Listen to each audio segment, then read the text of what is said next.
Michael, welcome. Thanks very much. I think the next topic for your panel is very apt, and I think there's no better person than you to define this for all of us to understand. You work for a company, Arrayant, that enables the everyday appliances to be used through the internet. And that's, I think I'm not doing justice enough in that statement. Let me ask you, when you look at technology, and this is coming down to the consumers like me, who use the devices every day. First, I want to answer the consumer-based question is, what is the thought process in trying to address these issues which you and I use on an everyday basis? Right. Yeah, I think the Internet of Things term has been coined by the industry and it's been around for a while. It's quite confusing for many people, honestly. In simple terms, if I were to explain what Internet of Things is basically for an end consumer. We have been using and playing with devices all along. We have in the kitchen so many appliances. Our homes are secured by smoke detectors and motion detector sensors. We also have products that we use on a daily basis like the garage door opener, right? But think about it, many times you drive away from home, you're off to work and you travel like about 2 or 3 miles and you're like, did I actually close my garage door or did I leave it open? And that's a moment when you think, okay, what do I do? Do I actually make a U-turn, go back and check because no one else is there at home? Or if I had the ability to remotely check whether my garage door is open or not and have the ability to even close it, or even better still, the garage door actually tells you, hey, you left me open. Well, that's the aha moment. And I think that's where consumers can connect to some of these scenarios where you find all of these things or devices, if you enable it for internet connectivity, and if you have the ability to talk to them using smartphone apps, then all of a sudden your life has changed. I'll give you one more simple example which many of us can correlate to. You have refrigerators in the kitchens and many of us, we use it, they go on really solid, strong for many, many years and one day something happens, it dies. And what do? We basically call up someone, some service guy lands up, he will check and he'll say, oh, you know what, the compressor went bad, I need to order the part. They'll place an order. That order may take a week, it may take 10 days, he may not have the part. He may have to come back in again and until that time your refrigerator is not working. But if the refrigerator was somehow able to tell you, I'm actually running low on efficiency, maybe the compressor is not good, that's a quick alert for me and also to the manufacturer, by the way. Or if you have to change your water filter that makes your eyes and you say your water filter is due for a replacement, that would be so nice. And I think that's where this technology comes in and helps end consumers. It's amazing. It's going to be applied at every level of the market.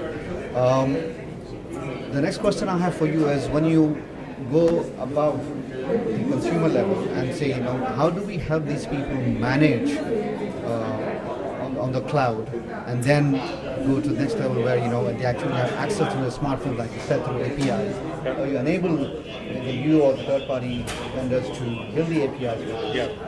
How do you look at the market and the challenges for you in this particular? Right. Look, first off, I think a lot of these scenarios that I just explained, they appear to be so simple, straightforward, but it requires complex systems to be built. And I think every company and every, I would say, player in this ecosystem have their own core competencies.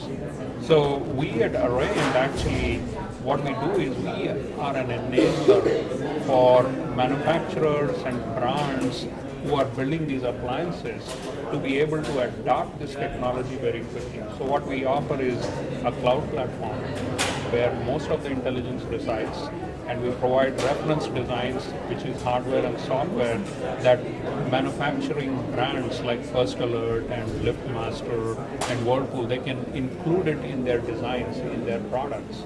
And then we offer SDKs for web applications and mobile applications. And what this does really for our customers, who are typically B2B customers, is they can adopt this technology very quickly. They don't have to build up a huge army of engineers, invest a lot of dollars into R&D and build all this technology. We've already built that technology. So they can quickly adopt this technology, get their products to market, and start providing that consumer satisfaction, because now consumers have started to come to expect these capabilities. What are the challenges for you when you look at the B2B customers? Are they as responsive as you are in understanding the needs of the market and have the quick rate of adaptability? Or they are still waiting to see if there is enough ROI to apply this technology in their appliances?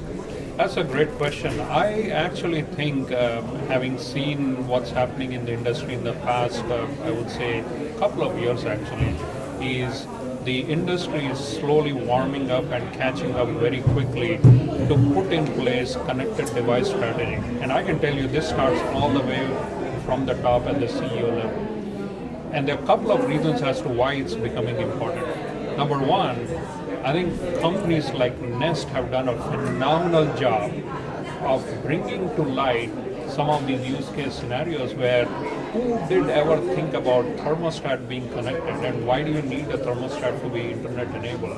But all of a sudden, Nest introduced it, started showing the value offering, not only in being able to remotely monitor and control the thermostat, but hey, now you have algorithms that are running that can do demand response with the power utilities. So if you use energy or if you consume energy at a lower level during the peak demand rates, you can actually save on your energy bill, right? So those are some value offerings now that people have started to realize. So what's happening is all the other manufacturers are realizing that connected device strategy needs to be a part of their business plan. So we are seeing a lot of companies adopting this, quickly falling in line. And of course, each company will have to define their own strategy. Some of them try to do it on their own, and I think LG and Samsung are great examples where they develop a lot of this R&D technology internally and deploy their products. But there are other companies, like customers of ours, who work with companies like ours and say, hey, if you have a platform, we are willing to adopt it, and then we'll roll this technology out. How much of the social science goes into making your complex technology? What I mean is, if you look at the market and the consumer behavior, I'm sure there are people in your company who go and look and study these markets and see where is it leading us. So one way is you follow the consumer. The other way is you create a need in the consumer's minds, and then you let them follow you afterwards. So I'm trying to understand, as an entrepreneurial company, how much of this goes into it? I think that's also a great question, and many times what we are seeing right now is the companies that are engaging with us who want to adopt this technology do it for two reasons. Number one is obviously they are driven by the fact that there are other companies putting in place connected device strategies, and obviously they don't want to be left behind. And consumers are going to start expecting this very soon. So if they go to a Home Depot, they go to a Lowe's, or they go to a Sears, and they walk through the aisle and they find a product that is connected and not connected, and the difference is, let's say, a small amount, I'm pretty sure consumers are going to buy the connected device product, right? So that's one aspect. The other aspect is many of these companies are also realizing that there are a lot of benefits that they can achieve if the device is connected. And here's the reason why. If I go and walk into a Home Depot today and I buy a refrigerator that's not connected, I go pick the one that I like, pick the model that I like, I go to the cash register, I swipe my credit card, and all the only information they have is someone bought it, Raghu bought it, they have the credit card information, and that's it. Many times I don't even sign up, I don't even register the product, right? But now if the product is connected, all of a sudden the manufacturer knows the product is online. I'm actually forced to register because if I want to use the app and the capability, I've already signed in. So now they have this relationship with the customer even beyond the purchase and delivery of the appliance.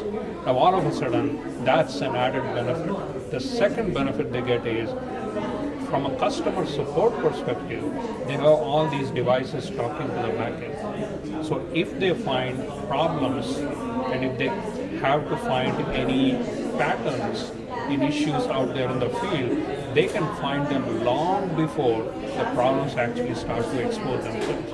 And they can be more proactive. And also I gave you the example of a service agent coming in or making 2 trips, which means 2 truck rolls.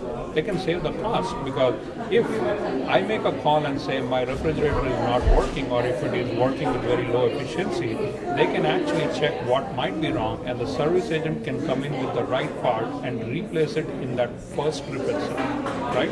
So those are the advantages that manufacturers see by putting together a connected device strategy in place. And that's why this whole thing is gaining a lot of traction. Raghu, I thank you for all the information and your time. Appreciate that.